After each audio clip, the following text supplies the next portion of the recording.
Bismillahirrahmanirrahim. Assalamualaikum warahmatullahi wabarakatuh. Teman-teman dimanapun teman-teman berada, semoga semuanya senantiasa berada dalam keadaan sehat walafiat. Bertemu kembali dengan saya Lilis Nurtati. Pada video kali ini saya akan menyampaikan tentang bagaimana prinsip-prinsip pengembangan kurikulum. Namun sebelumnya kita harus mengetahui dulu apa itu pengembangan kurikulum, kemudian bagaimana prinsip-prinsip dalam pengembangan kurikulum itu sendiri. Ya, pada video sebelumnya kita sudah membahas tentang bagaimana tentang konsep kurikulum ya. Menurut Undang-Undang Nomor 20 Tahun 2003, kurikulum dianggap sebagai seperangkat rencana, begitu juga pengaturan mengenai isi, bahan pelajaran serta cara yang digunakan sebagai pedoman penyelenggaraan kegiatan belajar mengajar. Nah, sesuai dengan konsep tadi, maka pengembangan kurikulum pada hakikatnya adalah proses penyusunan rencana tentang isi, begitu juga bahan pelajaran yang harus dipelajari serta bagaimana cara mempelajarinya. Tetapi demikian, persoalan mengembangkan isi, begitu juga bahan pelajaran serta bagaimana cara siswa belajar bukanlah suatu proses yang sederhana, sebab menentukan isi, begitu juga muatan kurikulum harus berangkat tentunya dari visi, misi, serta tujuan yang ingin dicapai. Sedangkan menentukan tujuan juga erat kaitannya dengan persoalan sistem nilai, begitu juga kebutuhan masyarakat. Nah, dari persoalan inilah kemudian membawa kita pada persoalan bagaimana menentukan hal-hal yang mendasar tentunya dalam proses pengembangan kurikulum yang kemudian kita namakan sebagai prinsip-prinsip, begitu juga asas atau bahkan landasan pengembangan kurikulum. Tetapi sebelum kita membahas tentang landasan pengembangan kurikulum, alangkah baiknya kita akan membahas dulu tentang bagaimana prinsip pengembangan kurikulum ya. Karena menurut David Frank, istilah desain dibandingkan dengan istilah pengembangan tentu mengandung konotasi yang sifatnya gradual. Nah, desain merupakan proses yang disengaja tentang suatu pemikiran, begitu juga perencanaan dan penyelesaian bagian-bagian, teknik dan prosedur yang mengatur suatu tujuan atau usaha. Nah, atas dasar itu maka pengembangan kurikulum atau curriculum development atau bahkan juga disebut curriculum planning adalah proses atau kegiatan yang sengaja dan dipikirkan untuk menghasilkan sebuah kurikulum sebagai pedoman dalam proses dan penyelenggaraan pembelajaran oleh guru terutama di sekolah. Nah, Seller and Miller tahun 1985 menyatakan bahwa proses pengembangan kurikulum adalah serangkaian kegiatan yang dilakukan secara terus-menerus. Nah, rangkaian kegiatan ini bisa digambarkan seperti gambar berikut ya. Bagaimana siklus pengembangan kurikulum menurut Seller ya, bahwa pengembangan kurikulum tentu harus dimulai dari menentukan orientasi kurikulum, yaitu kebijakan-kebijakan umum seperti misalnya arah dan tujuan pendidikan, pandangan tentang hakikat belajar, begitu juga hakikat anak didik ya. Kemudian pandangan tentang keberhasilan implementasi kurikulum dan lain sebagainya. Nah, berdasarkan orientasi tadi, selanjutnya dikembangkan kurikulum sebagai pedoman pembelajaran. Kemudian diimplementasikan dalam proses pembelajaran, begitu seterusnya ya. Begitu juga dievaluasi ya. Nah, hasil evaluasi ini kemudian dijadikan sebagai bahan dalam menentukan orientasi. Begitupun seterusnya hingga berbentuklah siklus seperti ini ya. Nah, bagaimana orientasi pengembangan kurikulum menurut Seller menyangkut hal tersebut 6 aspek. Pertama, tentunya berkaitan dengan tujuan pendidikan, menyangkut arah kegiatan pendidikan. Nah, di antaranya bagaimana atau hendak dibawa kemana peserta didik yang tentunya kita didik tersebut. Kemudian yang kedua berkaitan dengan pandangan tentang anak. Nah, apakah anak dianggap sebagai organisme yang aktif atau bahkan sebagai individu yang pasif? Kemudian yang ketiga, pandangan tentang proses pembelajaran. Apakah proses pembelajaran itu dianggap sebagai proses transformasi ilmu, ya, transformasi ilmu pengetahuan, atau bahkan diharapkan dapat merubah perilaku anak? Yang selanjutnya tentang lingkungan, ya. Pandangan tentang lingkungan. Apakah lingkungan belajar harus dikelola secara formal atau secara bebas yang dapat memungkinkan anak belajar secara bebas? Nah, yang kelima berkaitan dengan konsepsi tentang peranan guru. Apakah guru harus berperan sebagai instruktur yang tentunya bersifat otoriter atau bahkan guru dianggap sebagai fasilitator, ya, yang siap memberikan bimbingan atau bahkan bantuan pada anak untuk belajar. Yang selanjutnya berkaitan dengan evaluasi belajar. Lalu evaluasi ini apakah mengukur keberhasilan yang ditentukan dengan sistem tes atau bahkan non-tes, ya.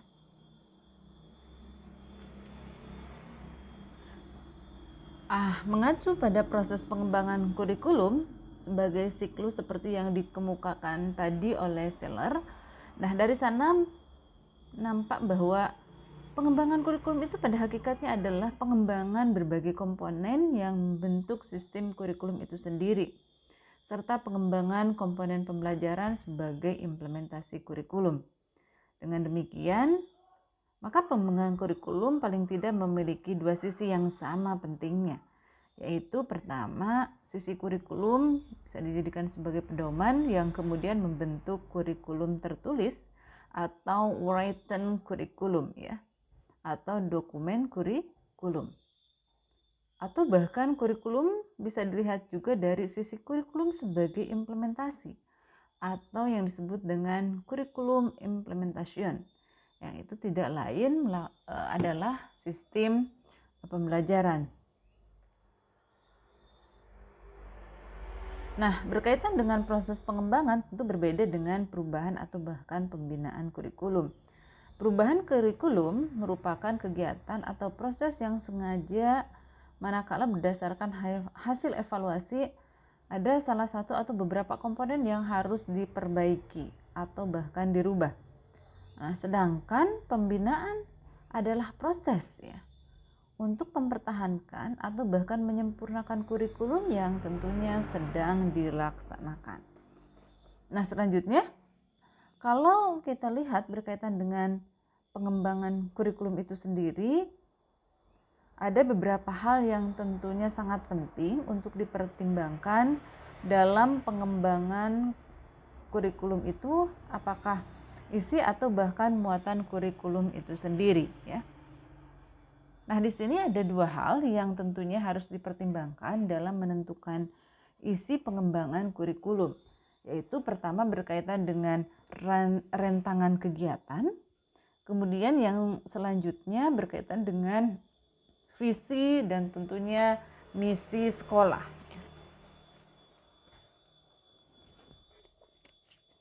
Berkaitan dengan rentangan kegiatan atau range of activity, pengembangan isi kurikulum biasanya diawali dengan rancangan kebijakan kurikulum.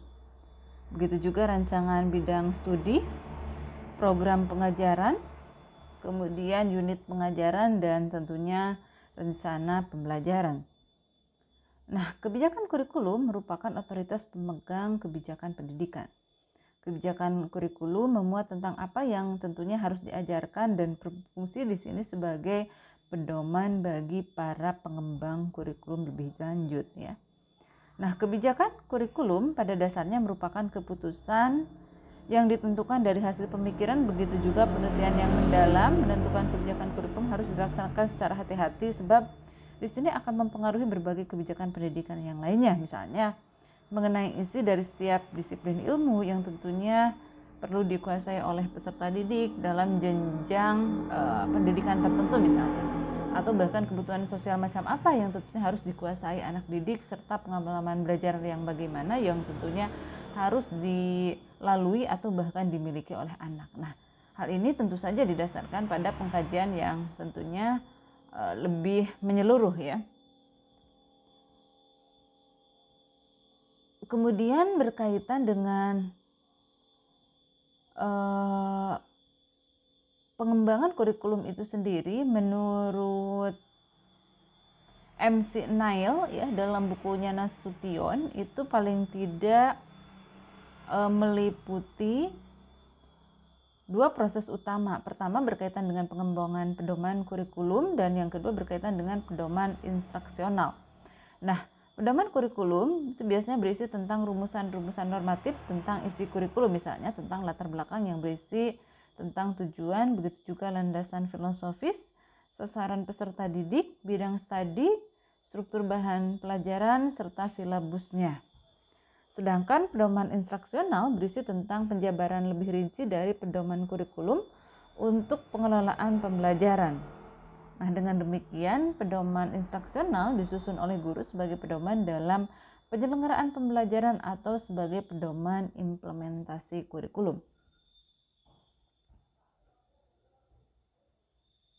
Nah, rancangan berkaitan dengan rancangan program studi ya, meliputi kegiatan-kegiatan bagaimana diantaranya menentukan tujuan, urutan, serta kedalaman materi dalam setiap bidang studi tertentu, misalnya rancangan bidang studi matematika, bahasa, IPA, ataupun yang lainnya. Kemudian rancangan program pengajaran merupakan kegiatan merancang aktivitas belajar dalam setiap bidang studi untuk misalnya ada 1 tahun, 1 semester, atau 1 caturbulan. Di mana dari program pembelajaran tersebut selanjutnya dijabarkan pada RPP ya, rencana pembelajaran, atau dirancang lebih khusus untuk jangka waktu tertentu. Nah, itu ya, berkaitan dengan rentangan kegiatan. Kemudian yang kedua berkaitan dengan tujuan kelembagaan atau institutional purpose ya. Nah, tujuan kelembagaan sama artinya dengan visi dan misi sekolah. Pengembangan kurikulum di sini selamanya harus sejalan dengan visi dan misi sekolah yang tentunya bersangkutan, karena kurikulum pada hakikatnya disusun untuk mencapai tujuan dari sekolah itu sendiri. Dan setiap jenis sekolah tentu akan memiliki visi, begitu juga misi yang berbeda. Misalnya jenis sekolah kejuruan misalnya akan berbeda dengan tentunya sekolah umum.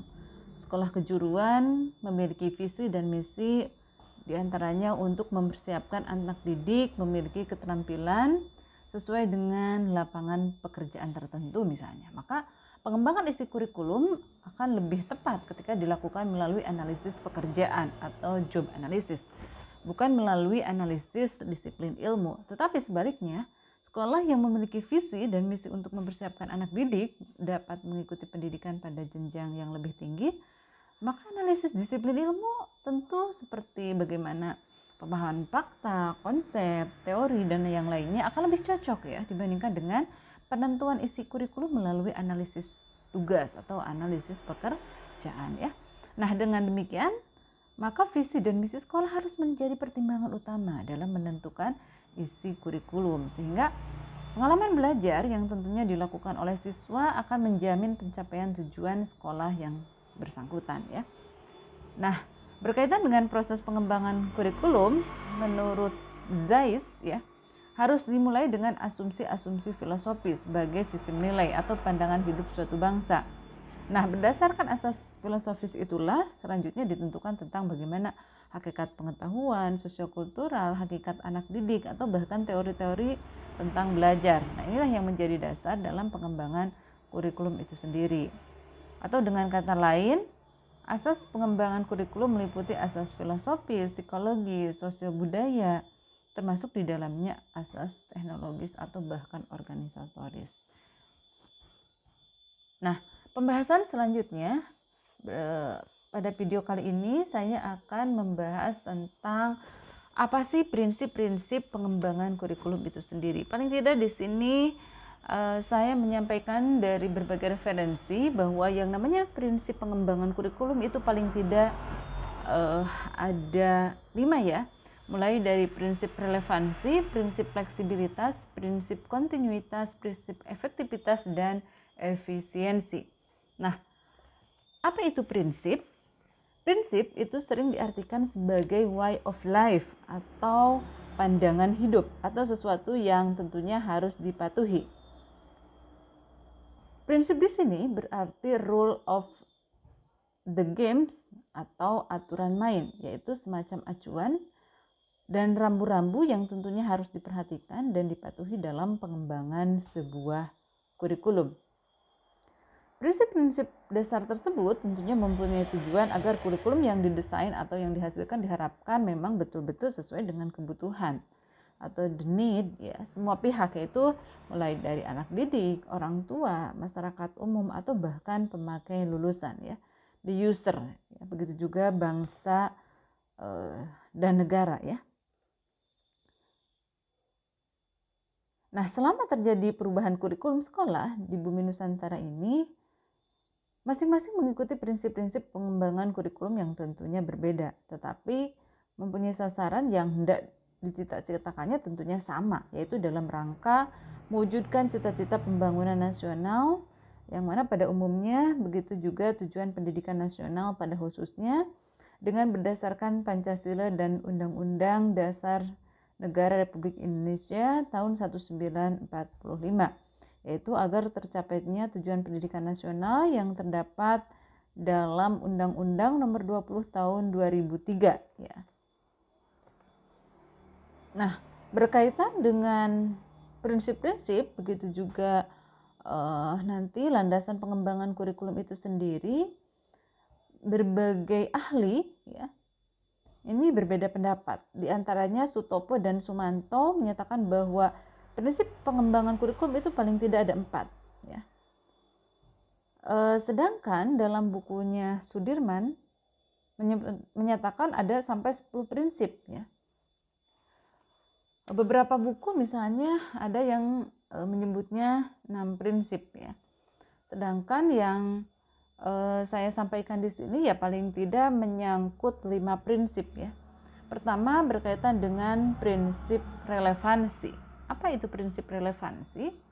Dalam Oxford Advanced Dictionary of Current English, kata relevansi atau relevan mempunyai arti closely ya, atau connected with what is happening ya, yaitu mempunyai arti berhubungan dengan apa yang terjadi.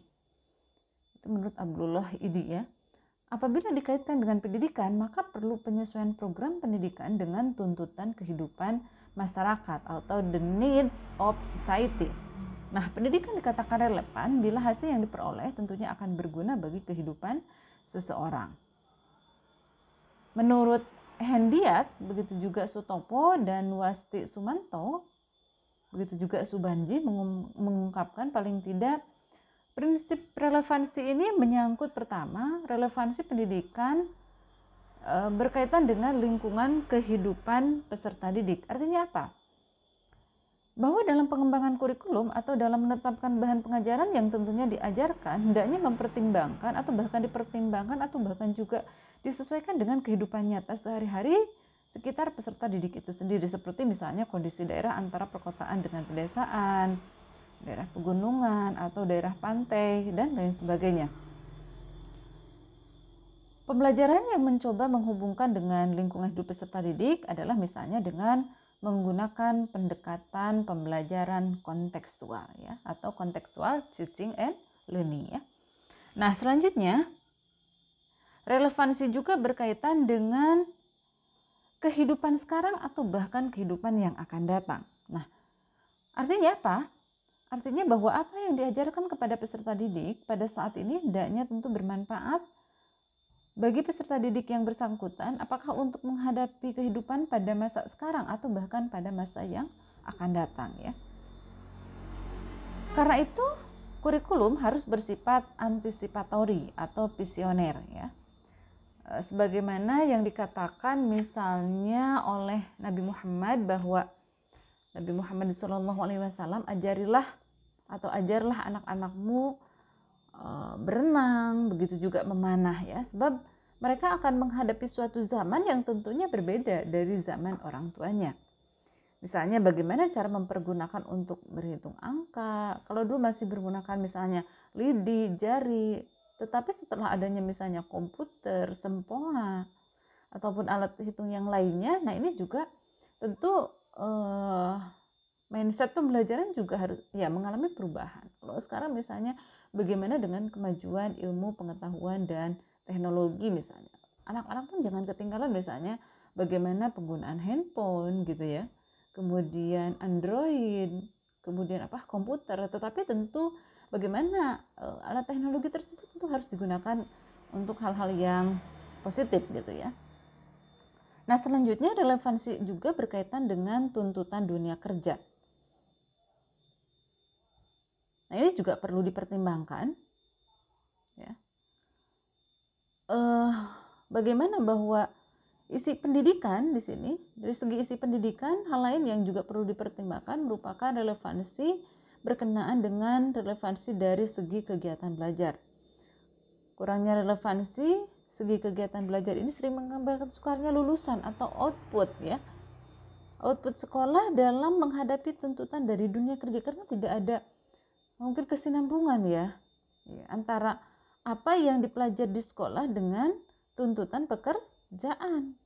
Karena itu fungsi sekolah bagaimana di sini untuk menyiapkan peserta didik ataupun anak untuk dapat melanjutkan tidak hanya saya kira ke jenjang lebih tinggi, tapi juga dia harus siap ya ketika dia itu berada ataupun terjun ke masyarakat dengan berbagai bekal keterampilan kerja, begitu juga mungkin keterampilan hidup untuk bisa hidup mandiri misalnya ya.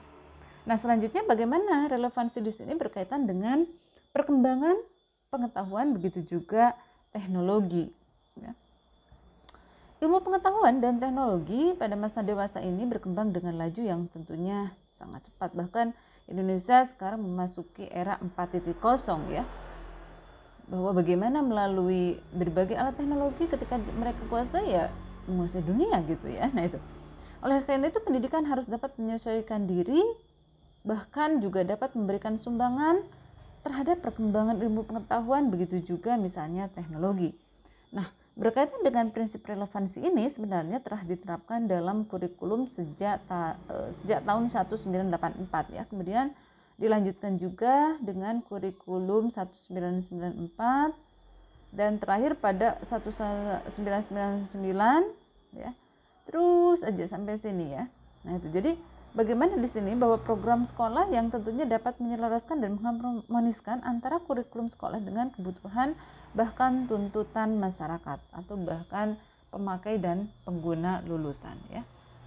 Nah, selanjutnya berkaitan dengan prinsip fleksibilitas. Artinya apa? Artinya bahwa apa yang diharapkan dalam kurikulum ideal kadang-kadang tidak sesuai dengan dengan kondisi ya, dengan tidak sesuai dengan kondisi kenyataan yang ada.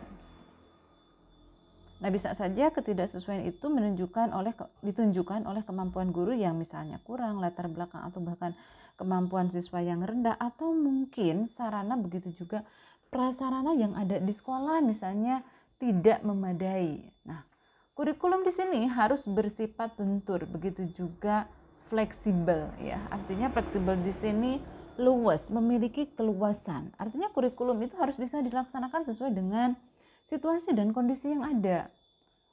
Kalau kurikulumnya kaku atau bahkan tidak fleksibel, itu biasanya susah diterapkan gitu ya.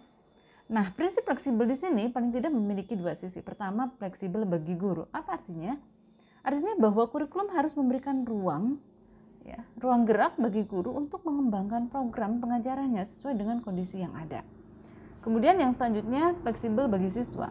Apa artinya? Bahwa kurikulum harus menyediakan berbagai kemungkinan, berbagai program pilihan sesuai dengan bakat, minat, kemudian kelebihan, kemampuan ya, yang tentunya dimiliki oleh anak itu sendiri.